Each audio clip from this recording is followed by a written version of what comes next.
Hello అండి. ఇవాళ మనం చెప్పుకోబోయే కథ పేరు తాళి.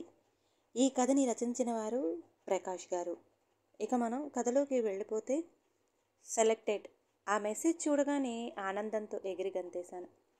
నన్ను చూసి ఇంటర్నెట్ షాపు వాడు ఈ అమ్మాయికి ఏమైనా పిచ్చి పట్టిందా అని చూస్తున్నాడు. నేను అవేమీ పట్టించుకునే స్థితిలో లేను. ముందు నాకు ఉద్యోగం వచ్చిన విషయం అమ్మా నాన్నలకు చెప్పాలి. వాళ్ళ కళ్ళల్లో ఆనందం చూడాలి. అలా వేగంగా వెళ్ళిన నాకు ఇంటి బయట నేనెప్పుడూ చూడని కొన్ని జతల చెప్పులు కనిపించాయి. అంటే ఎవరో వచ్చారు. ఎవరబ్బా అని ఆలోచిస్తూ లోపలకు అడుగుపెట్టాను. నాన్నకు ఎదురుగా కొంతమంది కూర్చొని ఉన్నారు. నేను లోపలకు రాగానే అందరూ నా వైపు తిరిగి చూశారు. నాన్న, అదిగో మాటల్లోనే వచ్చింది, మా అమ్మాయి అని చెప్పడం కాదు, కానీ ఈ కాలం పిల్ల కాదు, చాలా పద్ధతిగా ఉంటుంది. వాళ్ళు నా వైపు చూసి చిన్నగా నవ్వారు. నాకేం అర్థం కాలేదు. ఇంతలో అమ్మ వచ్చి నన్ను లోపలకు తీసుకెళ్ళింది. ఇది కట్టుకో అంటూ ఒక చీర ఇచ్చింది. మదిలో చాలా ప్రశ్నలు. సమాధానం చెప్పకుండా అమ్మ లోపలికి వెళ్ళిపోయింది. సరే అని కట్టుకున్నాను. టీ కప్పులున్న ట్రే తీసుకొచ్చి వాళ్లకు ఇవ్వమంది. తనే వెళ్ళి ఇవ్వచ్చు కదా, నాకెందుకు చెప్పింది అనుకుంటూ వెళ్ళి ఇచ్చాను. అందరూ నా వైపు తినేసేలా చూస్తున్నారు. త్వరగా ఇచ్చేసి పక్కనే ఉన్న నా రూంలోకి వచ్చి వాళ్ళు ఏం మాట్లాడుకుంటున్నారో వింటున్నాను. వచ్చిన పెద్ద మనుషుల్లో ఒక ఆయన అంటున్నాడు, అమ్మాయి మాకు నచ్చింది. మీరు సరే అంటే 15 రోజుల్లో పెళ్లి పెట్టుకుందాం. తర్వాత ముహూర్తాలు లేవు. మీరెలా అంటే అలా, మాకు అబ్బాయి నచ్చాడు అని నాన్న అంటున్నాడు. ఒక్క క్షణం నాకు ఏం విన్నానో అర్థం కాలేదు. ఉద్యోగం వచ్చిందని చెప్పి అమ్మా నాన్నలకు సర్ప్రైజ్ చేద్దామనుకుంటే పెళ్ళాం అనే ఉద్యోగం చూస్తూ నాకు షాక్ ఇచ్చారు. అయినా నాన్న అబ్బాయి నచ్చాడు అని చెప్పేశాడేంటి? నేనసలు తనని సరిగ్గా చూడలేదు. నా ఇష్టంతో పని లేదా? వాళ్ళు వెళ్ళిపోయాక అమ్మా నాన్న వచ్చి మంచి సంబంధం కుదిరింది, నువ్వు చాలా అదృష్టవంతురాలివి అన్నారు. అయినా వాళ్ళు ఒప్పుకోవటం నా అదృష్టం ఎందుకవుతుంది? నేను మంచి అమ్మాయిని, బాగా చదువుకున్నాను. నేను దక్కటం ఆ అబ్బాయి అదృష్టం అని అనొచ్చు కదా అని అనిపించింది. నాకు ఉద్యోగం వచ్చింది అని చెప్పాను. అబ్బాయి వాళ్ళు పెళ్లి తర్వాత కూడా నువ్వు ఉద్యోగం చెయ్యవచ్చు అన్నారు. సమాధానం సిద్ధంగా ఉంది. నాకు ఇప్పుడే పెళ్లి చేసుకోవాలని లేదని అరిచి చెప్పాలని ఉంది. కానీ అమ్మా నాన్నల ముందు నోరు తెరవలేకపోయాను. తెరిచినా వాళ్ళు వినరని తెలుసు. అబ్బాయి నచ్చాడా లేదా అనే నా ఇష్టంతో సంబంధం లేకుండానే పెళ్ళి జరిగిపోయింది. మెడలో 30 గ్రాముల తాళి పడగానే విచిత్రంగా గుండెల్లో బరువు పెరిగింది. చిన్నప్పటి నుంచి పెరిగిన ఇంటిని, ఊరిని, పెంచిన అమ్మా నాన్నలను, తోడుగా తిరిగిన స్నేహితులను, పంచుకున్న జ్ఞాపకాలని, ఇలా అన్నీ వదిలేసి మరొక ఇంటికి వెళుతుంటే ఏదో కొత్త లోకంలోకి వెళుతున్నట్టుంది. అయినా ఆడదానికే ఎందుకు ఈ అదృష్టం? అలా కాకుండా అందరూ కలిసి ఉండేలా ఏదైనా ఆచారం పెట్టిండొచ్చు. సమాజం సమాధానం చెప్పలేని ప్రశ్నలు ఎన్నో. అందులో ఇదొకటి. అత్తగారింటికి వెళ్ళాకే అమ్మా నాన్నల విలువ మరింత తెలిసింది. అప్పటిదాకా నా జీవితం వేరు, ఇప్పుడు నా జీవితం వేరని అర్థమైంది. మా ఇంట్లో ఉదయం ఎప్పుడు లేచినా ఏమీ కాదు, కానీ ఇక్కడ అలా కుదరదు కదా. తెల్లవారుజామునే లేచి ఇల్లు ఊడ్చి తేమతో తుడిచి కాఫీ చేసి అందరికీ ఇవ్వాలి. మొదట్లో అలవాటు లేని పదే కదా. ఇల్లు ఊడుస్తుంటే నడుం నొప్పి. ఎవరికీ కనపడకుండా జెండు బామ్ రాసుకునేదాన్ని. ఇంట్లో అమ్మ ఒక్కటే ఎలా చేసుకునేదో అని ఆలోచిస్తుంటే అమ్మ మీద ప్రేమ రెట్టింపయ్యింది. చాలాసార్లు అమ్మ నడుం నొప్పి అంటుంటే ఎప్పుడూ ఉండేదే కదా అనుకునేదాన్ని. కానీ నేనొక ఇల్లాలిని అయ్యాకే ఆ కష్టం అర్థమయ్యింది. ఇక వంట అంతగా ఎక్కువ రాకపోయినా ఏదో యూట్యూబ్ చూస్తూ అమ్మతో ఫోన్లో మాట్లాడుతూ మెల్లగా చేయటం మొదలుపెట్టాను. ఒకవైపు ఇంటి పని చేస్తూనే ఆఫీసు పని చేసుకునేదాన్ని. ఒకరోజు మా ఆయనకు ఇష్టమని అమ్మని అడిగి మరీ పాయసం ఎలా చేయాలో తెలుసుకొని కష్టపడి చేశాను. కొంచెం నా చేతి వేళ్ళు కూడా కాలిపోయాయి.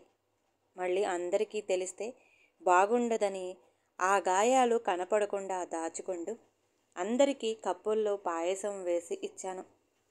అందరూ ఎలా ఉంది అని చెప్తారేమో అని ఎదురు చూశాను. ఎవరి పాటికి వాళ్ళు ఏం చెప్పకుండా టీవీ చూస్తూ మొబైల్ చూస్తూ తినేశారు. సరే, చెప్పడం మర్చిపోయారేమో అని తర్వాత ఎలా ఉంది అని ఆయన్ని అడిగితే బాగుంది అనే ఒక్క మాటతో తెగ్గొట్టేశారు. అదే మాట నేను అడగకముందు చెప్తే చాలా బాగుండేది అని మనసుకు అనిపించింది. ఎంత కష్టపడి చేసినా ఒక చిన్న ప్రశంస దొరికితే ఆ కష్టాన్నంతా మర్చిపోతాం కదా. నాన్న కోసం ఒకసారి ఉప్మా చేశా. ఆ రోజు నాన్న ఆనందం చూడాలి. నా కూతురు నా కోసం ఉప్మా చేసింది అని మా బంధువులకు చెప్పుకొని మరీ సంతోషించారు. అయినా భర్త బాగా చూసుకోగలడేమో కానీ ఎప్పటికీ నాన్నలా మాత్రం చూసుకోలేడు అని అర్థమైంది. తర్వాత చేతికున్న గాయాలు చూశారు. వెళ్ళి ఫ్రిడ్జ్లో పక్కన కబోర్డ్లో ఆయింట్మెంట్ ఉంటుంది, వెళ్ళి రాసుకో అన్నారు. బయటకు నవ్వినా మనసులో మాత్రం చేతికి తగిలిన దానికంటే పెద్ద గాయమే అయింది. ఒక చిన్న సాయం, బెడ్రూమ్ నుంచి హాల్ దాకా వెళ్ళి ఆయింట్మెంట్ తెచ్చి ఇచ్చింటే ఆ ప్రేమకే నా గాయం సగం మానిపోయేదేమో. పెళ్లిలో నాతో 7 అడుగులు వేసిన ఆయన పాదాలు పెళ్ళయ్యాక నా కోసం 3 అడుగులు కూడా వెయ్యనని అంటున్నాయేమో. కొన్ని రోజులకు మా ఆడపడుచు వాళ్ళు వచ్చారు. నవ్వుతూ ఆహ్వానించాను. వాళ్ళు ఉన్నన్ని రోజులు ఏమి కావాలంటే అది వండి పెట్టాను.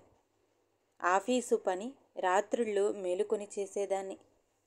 ఒకసారి రాత్రి బాగా ఆలస్యం అవడంతో ఉదయం లేటుగా లేచాను. త్వరగా కాఫీ పెట్టి ఇవ్వడానికి వెళ్ళాను. మా అమ్మాయి వాళ్ళ అత్తగారింట్లో ఏ రోజు ఇంత ఆలస్యంగా లేవదమ్మా. తను ఇంకా పడుకున్నట్టుంది, త్వరగా లేపకు. పాపం మొత్తం వాళ్ళ ఇంట్లో పనంతా తానొక్కటే చేస్తుంది అంటూ అత్తయ్య పెదవి విరుపు.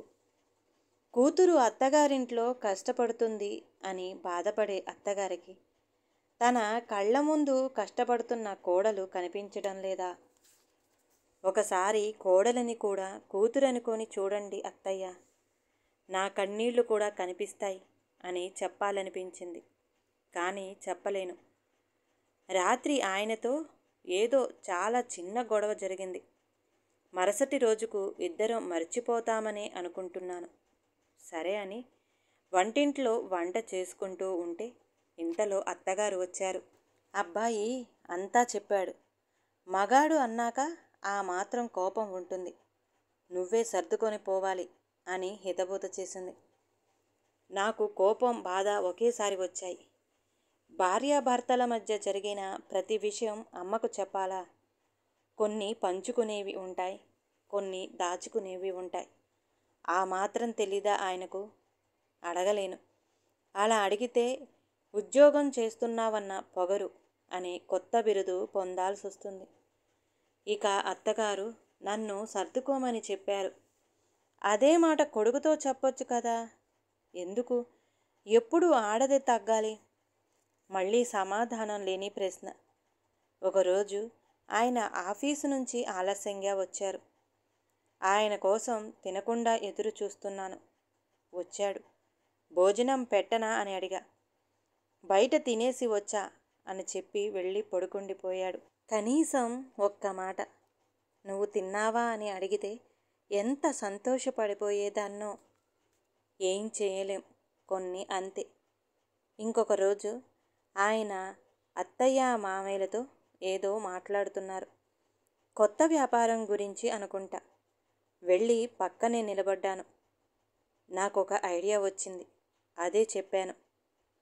ఆడపిల్లవి, ఇవన్నీ నీకేం తెలుసు? లోపలికి వెళ్ళు, ఆయన గారి ఆజ్ఞ. ముందు బాధేసింది, కానీ తర్వాత నవ్వొచ్చింది. ఈ మగవాళ్లకు అన్ని విషయాలు తెలిస్తే వాళ్ళని కన్న ఆడవాళ్లకు ఏమీ తెలియదా? చాలా రోజుల తర్వాత స్నేహితులు ఫోన్ చేశారు. అన్నీ మర్చిపోయి నవ్వుతూ చాలాసేపు మాట్లాడుకున్నాం. ఫోన్ పెట్టేశాక ఇలా ఇకయికలు పకపకలు మా ఇంటా వంట లేవు. ఆడపడుచు తెప్పి పొడుపు. అప్పటి నుంచి ఎవరితో అయినా ఫోన్లో కాసేపు మాట్లాడాలంటే భయం. మరొక రోజు ఆఫీసు నుంచి బాగా లేట్ అవ్వడంతో సహోద్యోగి బండి మీద డ్రాప్ చేశాడు. ఇంట్లోకి అడుగు పెట్టగానే, ఈ మధ్య మగాళ్లతో తిరుగుళ్ళు ఎక్కువయ్యాయే. ఆయన వదిలిన చిన్న మాట నా మనసుని 1000 ముక్కలు చేసింది. తర్వాత కోపంలో ఊరికే అలా అన్నాను అని ఆయన సర్ది చెప్పిన ఆ పగిలిన ముక్కలు అతుక్కోలేకపోయాయి. జీవితాంతం నిన్ను చూసుకుంటాను అని నమ్మకంగా చేసిన పెళ్లి ప్రమాణం ఒట్టిదేనేమో. ఇలా పెళ్లి తర్వాత ఎన్నో చిన్న చిన్న బాధలు నావి. బాధపడుతూ కూర్చునేంత పెద్ద కష్టాలు కావు. అలా అని నవ్వుతూ మర్చిపోయే చిన్నవి కావు.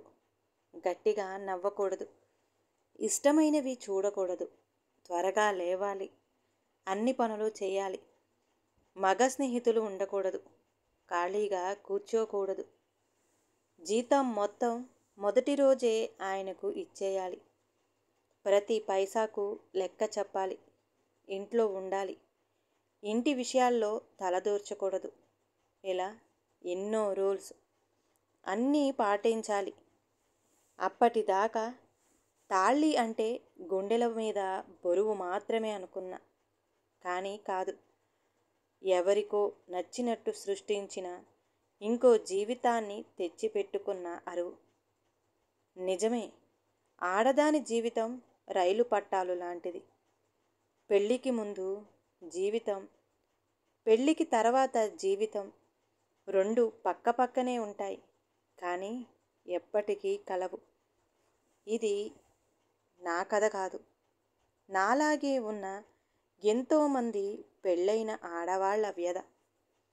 తప్పించుకోలేనిది, తప్పుకోలేనిది, ఓర్చుకుంటూ ఈదుకుంటూ దాటాల్సిందే.